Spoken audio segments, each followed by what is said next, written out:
This is Tammy with Barn Quilts. Alright, all of the boards I bought was 3.5 inch by 1/2 inch by 8 feet long. I am making a 4 foot by 4 foot barn quilt, so I had to cut all of these down. The face of the barn quilt took 13 boards and the back ended up taking 4 boards. So I had 9 boards, cut them in half, gave me 18, which I needed 17 and needed 1 left over. And yes, I do know how to use a square. Just every single time I grab that thing, I always put it backwards. I'm just squaring up all of the boards now. I did realize it's easier to cut 2 at a time, as you'll see coming up, so I did 2 instead of 3. What I'm sliding is I have built a track into that table.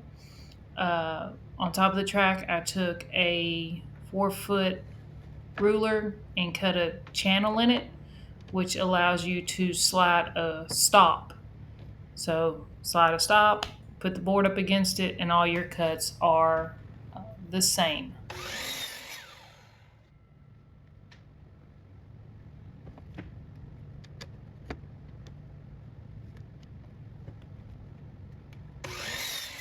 As you will see here in a second, that there is Tibbs. That is a blue heeler Feist mix. We have a Feist named Shallow, a red heeler named Maddie, and the corgi laying down there is Imogene. I try to clean up my areas as I go along so I have less of a mess at the end.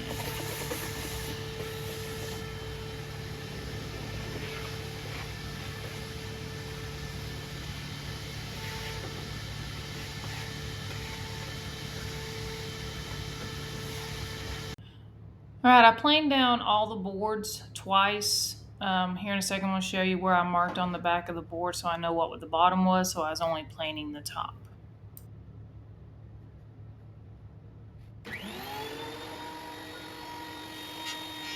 I did not realize until editing that camera angle is key.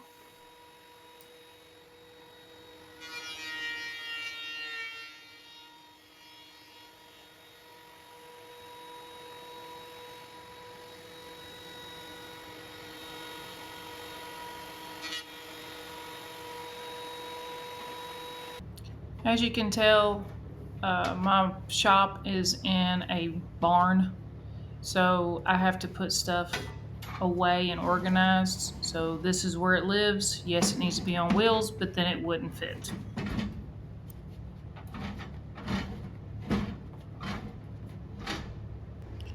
After planing them, I brought them back to sand down the ends. I used palm sander, and I use 80 grit sandpaper that's pre-cut to fit the palm sanders just to make it easier.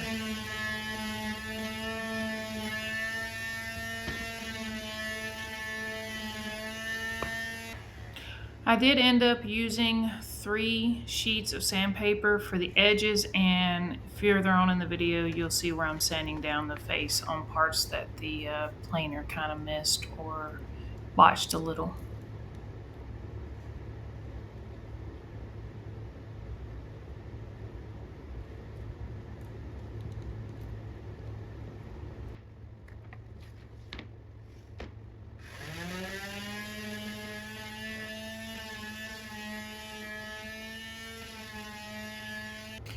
Showed you earlier where I had numbered the back, so this is what I'm doing now, is just laying them out in the order that I want them, so when I get them all screwed together they're in the order that I had originally had them.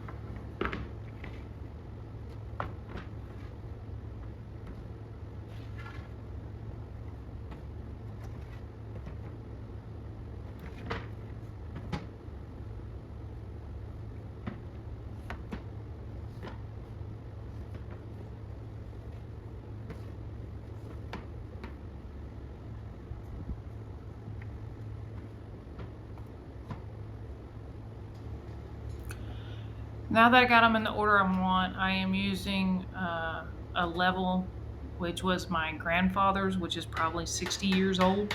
Still works. Basically using that to straighten up the edges, mostly to get the outside two lined up, and then I'll line up the other ones later and you'll see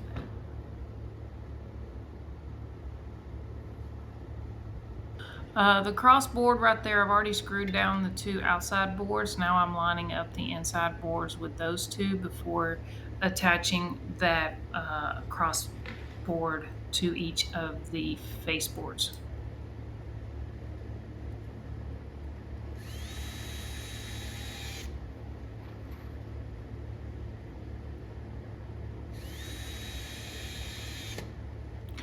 Later on in the video, you're going to see that I changed this. I started out by taking a 3.5 board, cutting it in half, and then doing a Z brace off of that. I realized afterwards that I needed more support, so you'll see where I basically here in a few minutes take all of this apart and rework it.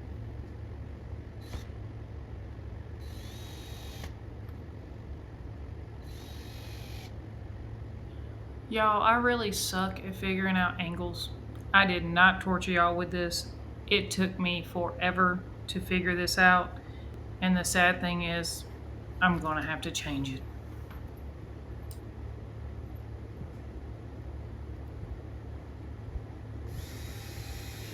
The next part of this video is basically me putting 50 screws into the boards to make it sturdy and not rick from side to side.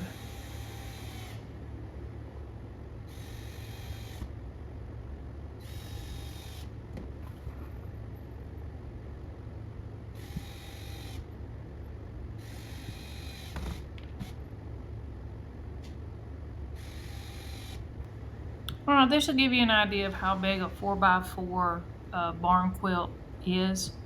I'm only 5'5", so that just gives you an idea of the size. I'm going to go ahead, now that I got it flipped over, and I want to hit it with a palm sander. When I send it through a planer, sometimes the blades will hit up basically where knots are and kind of fray it a little bit. And so I'm just knocking those down. But as you see me sanding, you'll see where the boards are flexing some. Didn't realize until I was getting ready to paint, and as I painted on it, I needed to come back and sturdy that up. So here in a minute, you're going to see that.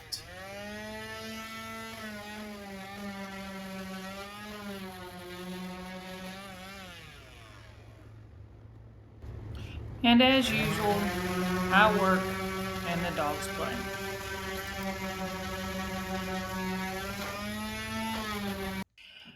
At this point, I have the barn quilt completely done. You can kind of see the edges where it's painted, but I just needed to brace it more. So I took the half board, the cut boards, took that off is what I'm doing here, added that to the other side, took off the Z brace, added a center brace, and re-added the Z brace back on.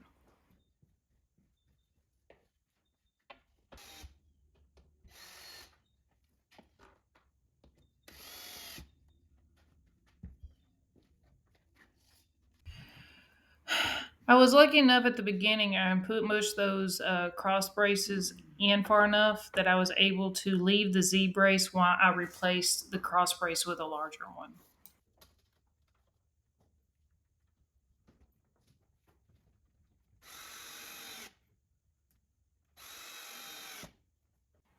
Here in a second, I'm talking to Tiz because she tried to sneak upstairs to the loft and find the cat.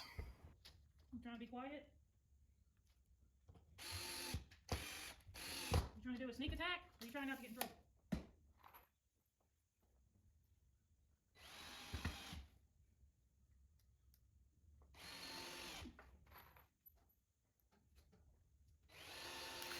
I had the board sitting on a moving blanket, so as I tried to push down to suck the boards up with the screws, it was just flexing too much, so I was really having to work to get the boards to suck up.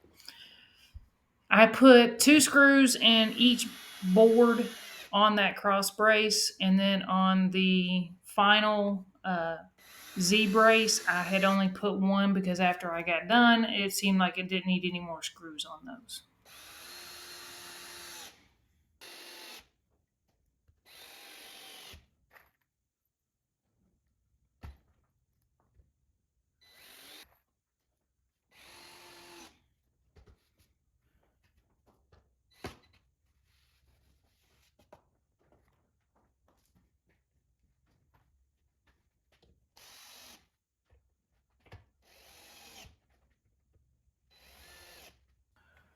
I basically here was just lining that board up in the center, just so I have more support on the flex before I re-added the Z-brace.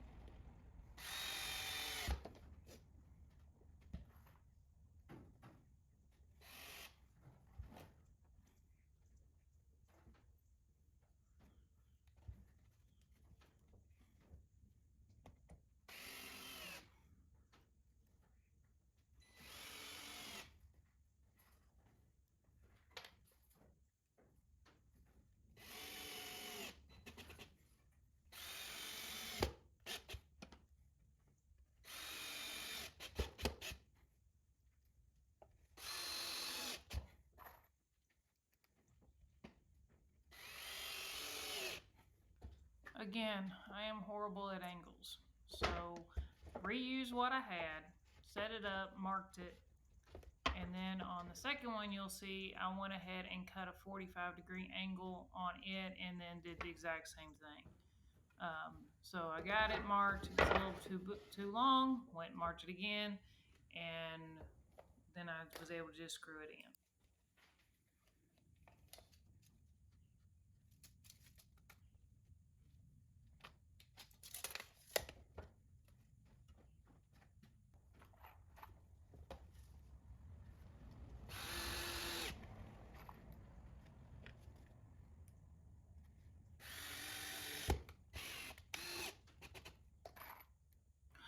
Even though this board is done, at this point on normal boards, it would be time to take it in and to start priming and drawing.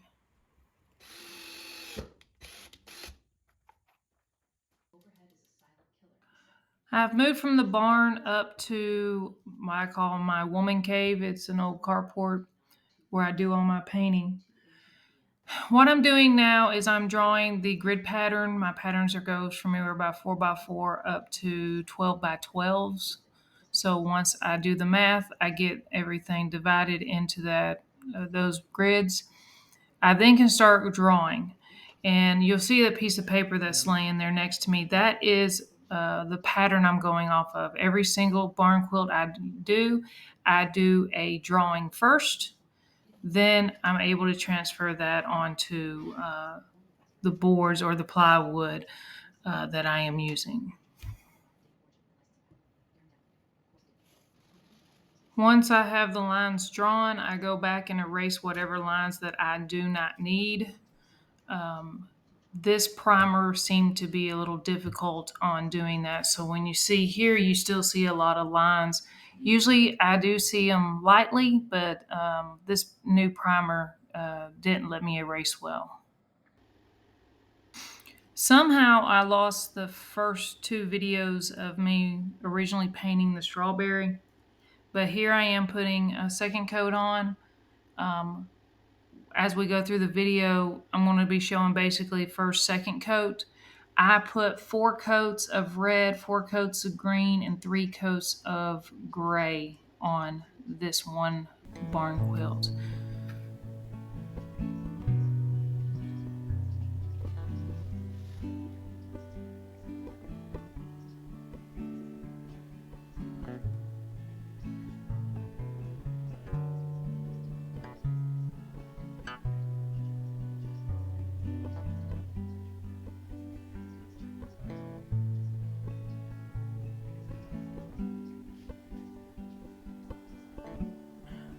All right, I'm starting the outside pattern of the red.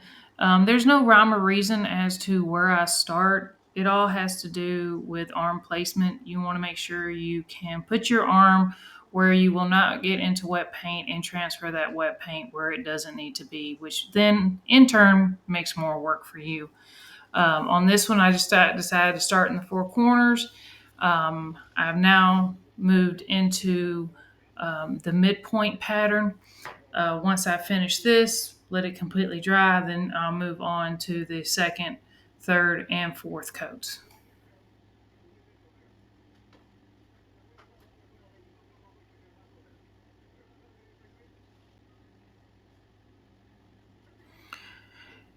You may notice some little white, extra white lines on there. That is primer that I had to paint over the pencil lines that I'm not using. This primer I'm using is very reputable. It's the first time I've used this brand.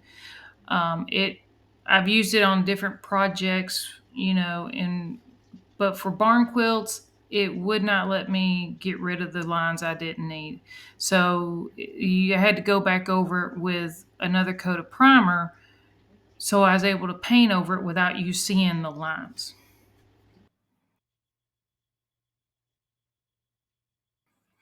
All right, I've started painting the green. AC, I've already done one coat. This is my second coat here. Just like with red, when this gets done, I will paint a third and a fourth coat of green. The strawberry green, I had already finished that before I had started the midpoint pattern.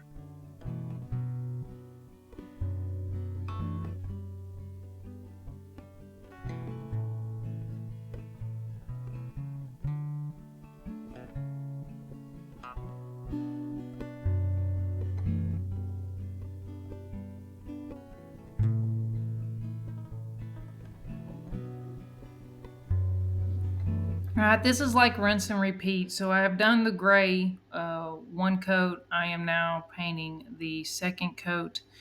And then with gray, it covers so well, I only had to do a third coat on it.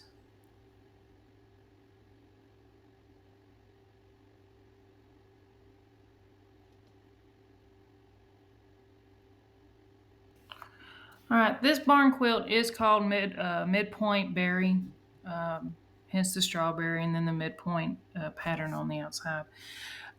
This barn quilt will be able to be seen at Lew Allen Farms in Moulton, Alabama. They are currently on the Barn Quilt Trail, and this one will be added to the one they already have.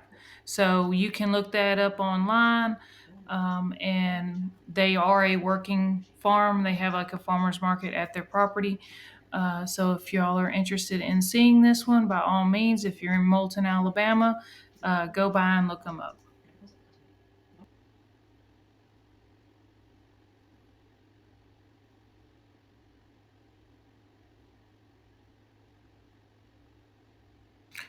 All right, I started painting the seeds on the strawberry, and I just had looked at a picture and just went off of it as far as close to the color. But once you got it away from you, and this is going to be on the side of a barn, it was very difficult to see the seeds. So I had messaged the owner and asked them if you would want them to be black, because that's what's in my drawing, just so you could see them, or keep them tan. So she wanted black. So here in a minute, when I get done with this, you will see that I've already went and touched up everything, was through it through. It took about 3 or 4 hours to go through and do all the final touch-ups and the grooves and everything. And then you will see me go back and put black. And I left the tan kind of behind them, so that you could actually see the seeds of the strawberry.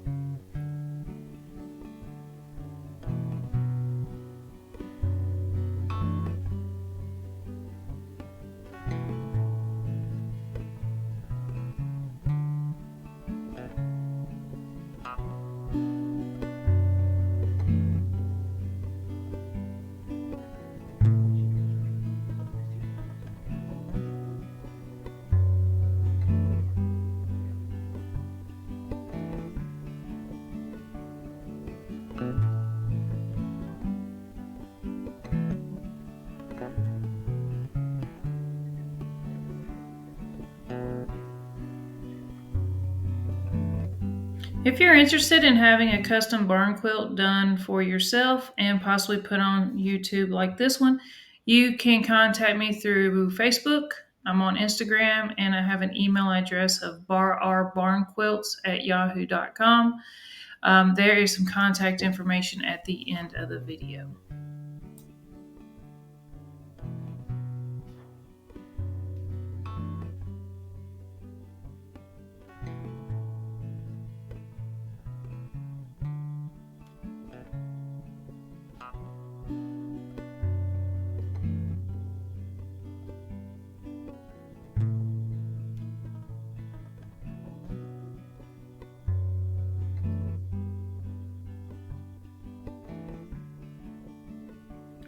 Thank you for watching and love you.